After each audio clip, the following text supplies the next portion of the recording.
Karena kalau misalkan nggak ada pro kontra, nggak mungkin ada masyarakat di situ mengajukan ataupun menuntut PT Menggalangi di sini kan. Oleh karena itu kami mohon dengan sangat kepada PT Menggalangi di sini. Yang hadir siapa Pak? Mohon. Saya Abdullah Yasin. Abdul Yasin, bagian apa? Saya direktur. Oh, direktur. Oh, pas sekali kalau di sini ada direkturnya salah satunya ya.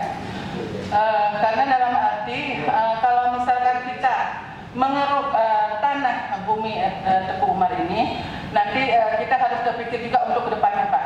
Jangan sampai ada musibah yang diterima sama masyarakat bumi Teguh Umar ini. Karena dengan adanya pengurukan tersebut kan, otomatis nanti di kemudian hari ada musibah yang akan terjadi. Dan mohon kami di sini, walaupun istilahnya Bapak menghasilkan banyaklah yang namanya modal yang harus dikeluarkan, mohon untuk diperhatikan juga apa yang sudah dihasilkan oleh PT Menggalangi itu, terutama masyarakat dan prasarana dari kami di sini Pemda. Terima kasih Pak, itu sekedar sekecil saran dari kami, mohon diperhatikan.